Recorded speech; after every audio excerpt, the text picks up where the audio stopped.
funk mother. What's cracking with your YouTube? It's your man King Howie back with another video.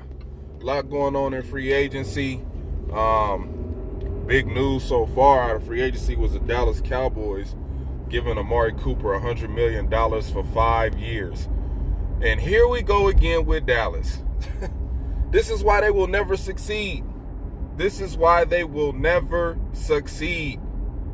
You give another receiver another big-time contract. Y'all just gave Dez Bryant $70 million, and where did that get y'all? And now y'all give $100 million to Amari Cooper. That's a petty move. That's a petty move. That's a disrespectful move to Dak Prescott. Like, if y'all didn't believe in Dak Prescott, why egg him on like this? Or did Dak Prescott know that y'all didn't believe him? That's why he pushed the price so high on y'all. Well, who knows? But I know with that move, man, that was a disrespectful slap in Dak Prescott's face. They would rather pay a receiver $100 million, and now they possibly might not have a quarterback to throw the ball to that guy, to that $100 million. Amari Cooper is known to be injury prone. He doesn't show up on the road. He can't really play in cold weather like that. I guess Dallas. I guess. News with Tom Brady leaving the New England Patriots. I'm pretty sure he's probably going to go to the Chargers. I could be wrong. Who knows what he's going to do? Who knows if talks with the San Francisco 49ers might open back up. But I don't think John Lynch is going to want a quarterback stepping on his toes, talking about, let me handle the roster. Now, the Chargers look like they would do some shit like that. You know what I mean? They ain't never won shit. Ain't never going to be shit. But you got some studs over there with Eckler being given his contract, and you got some pretty good receivers like Keenan Allen over there. You got Hunter Henry over there. That's a tight end that Brady could really use. Very talented. He's a bit injury prone. Gronk was injury prone too. But I think if Tom Brady came over there and practiced his TB12 methods with Hunter Henry, he might be all right. And who wouldn't want to love to see the Pat Mahomes Tom Brady matchup in that division, along with what the Raiders are doing, bringing Marcus Mariota over there. And I think that's going to be even tougher for Patrick Mahomes. If it's one quarterback in that division that's probably going to have the upper hand on Patrick Mahomes, it's probably going to be Marcus Mariota. You know what I'm saying? Marcus Mariota, he can do some things on the field that are just, damn, he beat them? How the hell did he do that? So he got that kind of, that X factor capabilities and shit to shine, have a game where he shined. And I think it's probably going to be one of those type of things where, now that he's in that division, now it's all about stopping Patrick Mahomes and using quarterbacks that can, kind of do the same things that he can do. And you watch film like John Gruden does, and it seems like you're gonna need a quarterback that can escape the pocket and run the ball against the defense. And Marcus Mariota is one of those quarterbacks that can do that real well. Marcus Mariota then took 89-yard bootlegs to the house. You know what I'm saying? So I see where John Gruden is going, and they got the Raiders got a up and coming tight end and Waller. So the sky's the limit with the Las Vegas Raiders. But if Tom Brady jumps in the mix over there, then you really got your work cut out for you if you win that AFC West. You really got your work cut out for you if you win the AFC West. And then a lot of people are talking about what the Texans did as far as letting DeAndre Hopkins go and bringing over David Johnson. I think they picked up somebody else. I think they picked up Randall. Yeah, they got Randall Cobb. And a lot of people are saying, man, why they let DeAndre Hopkins go? He was going to be too expensive, especially, especially when, you know, Deshaun Watson's contract is coming up. So who knows how much money they're going to have to pay him. They know they're going to have to pay that dude close to damn near $200 million. They know it. There ain't no way of getting around it. They know they're going to have to pay that dude.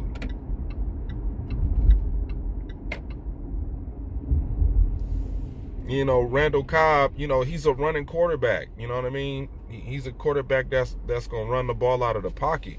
I don't know if they kept a tight end or not, though. I don't know if they kept Fells, if he's still there or not.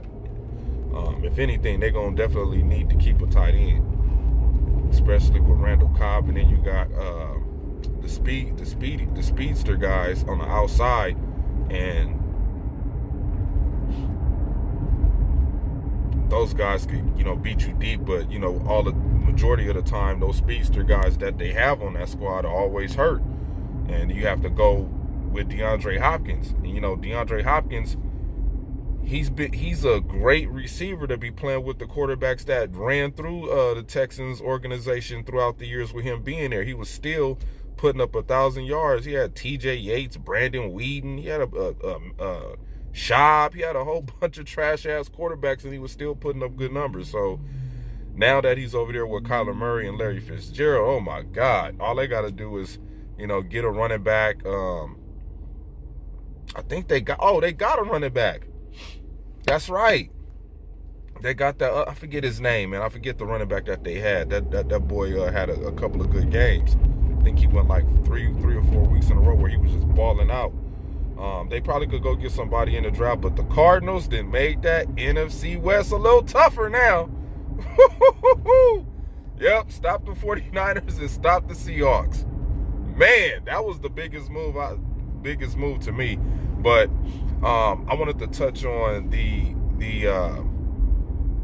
Dak Prescott and highest quarterback to date now, Kirk Cousins. Now, this is just crazy. Kirk Cousins has made over $140 million with the Minnesota Vikings. And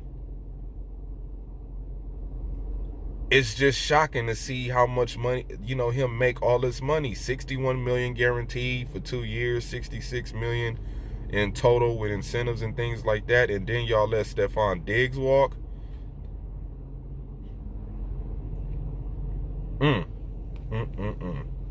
Which tells me that Stefon Diggs was a problem and a thorn in Kirk Cousins' ass. So I'm pretty sure Kirk Cousins, you know, probably said something to somebody and was like, hey, man, you know, I want to be here with this organization, but I can't be here with this guy. You know what I'm saying? Y'all gonna have to talk to this dude and you know, tell him he gotta go. He don't want to be here anyway. And you know, the Vikings, you know, they struggled this past season with that situation. You know, you had Adam Thielen getting into it with Kirk Cousins, pissed off at him. You had Stefon Diggs pissed off at him, and I don't know if this was all because of how amazing Delvin Cook was this year before, you know, his body broke down on him because he was having so many carries, but he was very successful with running the football. I mean, you can't be mad at a guy that they drafted so high to be playing the way that he's playing. I mean, if that's the game plan that's being called into the huddle for Kirk Cousins, you can't be mad at him. You have to talk to the offensive coordinator.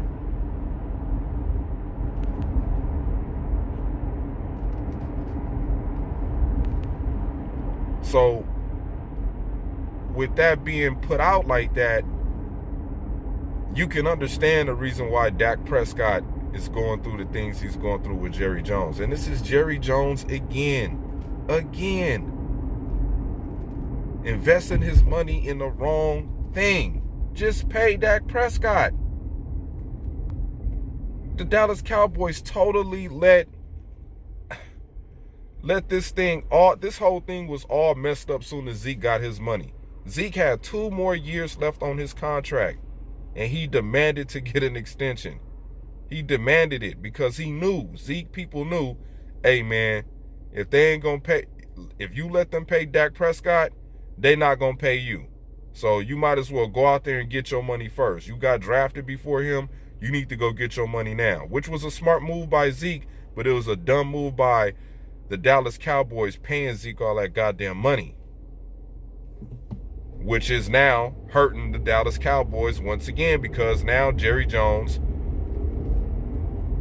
not being able to get his way with Dak Prescott and trying to make him submit to his terms, and Dak Prescott knowing that, you know, the CBA gonna be going up a lot each year for the next 10 years. Like, no, bro, just give me the guaranteed money that I'm asking for. Give me the long-term deal. I'm not trying to do no 3-year deal. Just give me the long-term deal. And then, to me, a 3-year deal, is that a Mike McCarthy move? Does Mike McCarthy, does Mike McCarthy believe in Dak Prescott? Was he just fronting saying the politically correct things on TV? Oh yeah, I watched Dak, and I was very impressed from the first time I seen him. Was that a lie? Like to other teams that might be interested in going to Dak Prescott or talking to Dak Prescott, just in case the Cowboys, which they already wasn't really feeling Dak Prescott, you know what I'm saying? They don't want to pay him the money that he's asking for. Some people say that he deserves. But you giving Kirk Cousins is getting over $140 million for absolutely doing nothing. Nothing. People always say, man, well, Aaron Rodgers got paid all that money. Yeah, because he was getting to the damn playoffs with no fucking defense. No defense. No top 10 defense. That's what y'all fucking failing to realize. Kirk Cousins got a good defense. A good defensive coach who's been getting to the playoffs before Kirk Cousins got there. They got to the playoffs with Case Keenum. And this guy makes over $140 million. And I'm not saying that Dak Prescott didn't have help, because he did. Dak Prescott had a lot of help. He had an elite running back. He had an elite offensive line. The defensive line is pretty decent in Dallas. Only thing that was wrong with Dallas was the coaching. That was the only thing that was wrong. You had the quarterback, but now you're about to lose the quarterback. And I told y'all that if Dak Prescott don't sign with the Dallas Cowboys or run into any type of troubles, there is another team waiting for him. It's a team that already didn't talk to his agent. Hey, we hearing things in Dallas. Y'all got to understand, man, these guys be knowing what's going on with the backdoor rumors. Hey, man, we hearing that Dallas ain't really, they not really trying to mess with Dak. If they don't want him, we want him. You don't hear anything about the Bengals or seeing who they trying to get, but you hear about Andy Dalton leaving. You hear about Andy Dalton and Nick Foles possibly going to the Chicago Bears, because the Chicago Bears want to get Mitch Trubisky, Mitch the bitch.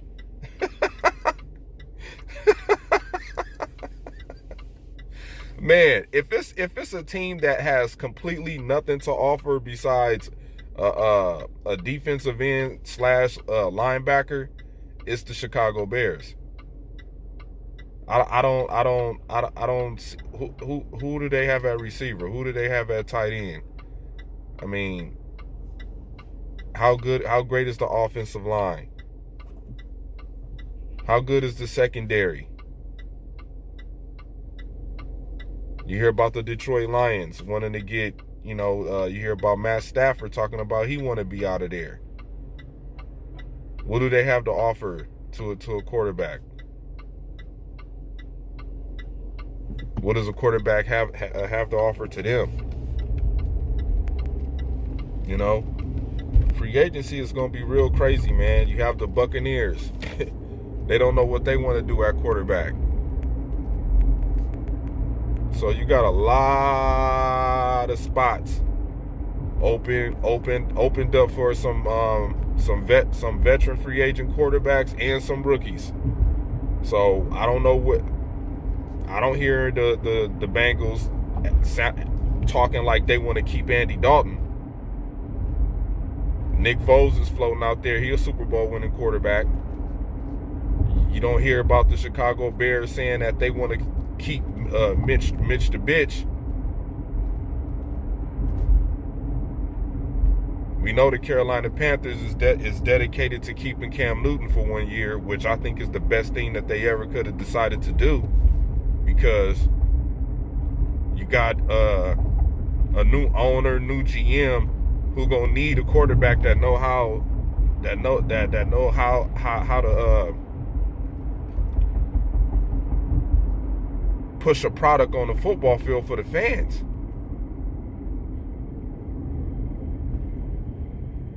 You know, they jumped the gun too quick, I think, the Panthers, with trying to go with a young quarterback that, you know, had to get his feet wet, but he did get his feet wet. So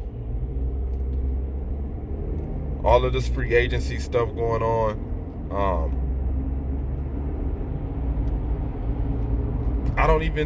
to be true with the Texans, I don't really think they really needed David Johnson. The running back they had was fine. If it's anybody that should be pissed in free agency, it should be Derrick Henry. I mean, I understand the whole Tannehill thing. I mean, he making $118 million in guaranteed money. That's crazy. That's crazy. And then you franchise tag Derrick Henry. Who knows how he gonna run the football next year? So you got a lot of things going on in free agency. As far as the Packers, I just don't understand why we dealing with the Detroit Lions and the Cleveland Browns. I just don't understand it, man. I don't. I mean,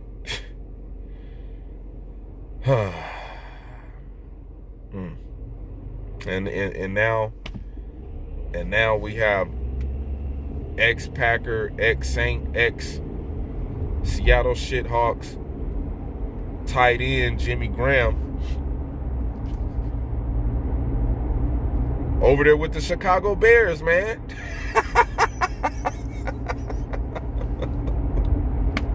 Did the Chicago Bears not learn anything from last season? I mean, y'all played us twice.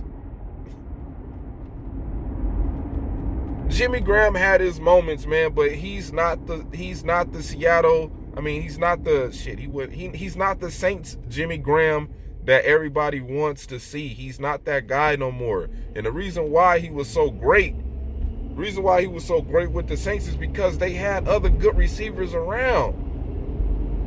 They had other good receivers around them. They had dudes that could just stretch the field. Drew Brees had some of his best seasons with Jimmy Graham, with that receiving core, and he still threw a shitload of interceptions. Before I end this video, let me tell you something about you. Drew Brees is better than Aaron Rodgers, people. Can y'all stop that shit? Can y'all stop that shit? Please. Please stop it. You're talking about a dude who went 7-9 3 times in a freaking row. You're talking about a dude who's thrown multiple seasons with double-digit interceptions in a bunch of seasons. He averages 2.2 picks a game. We seen what he did in the playoffs. He straight threw the damn game away. Fumbled the ball after Sean Payton started running Taysom Hill down the field on the Vikings.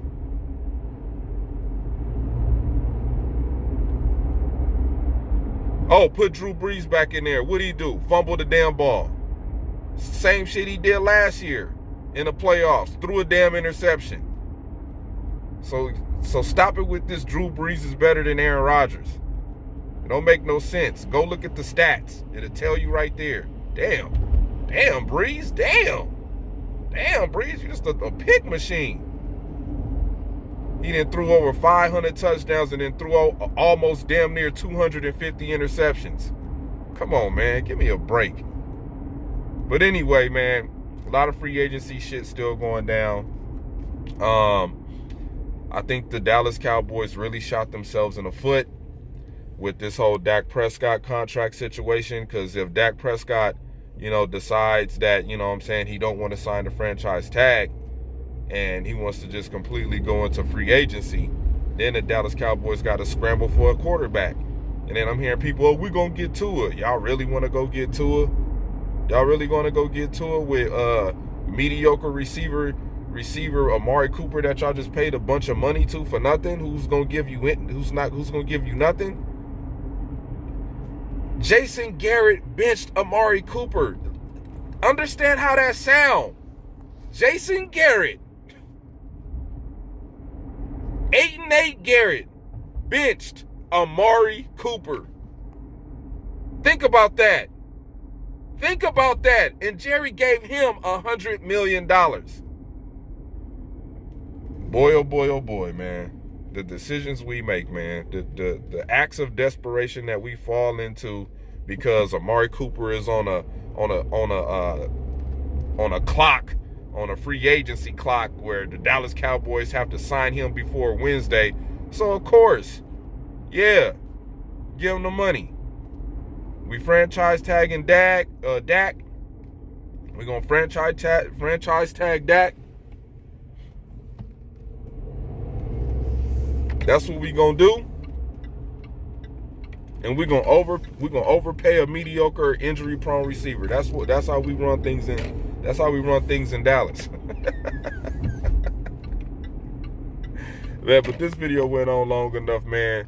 I'll holla at y'all.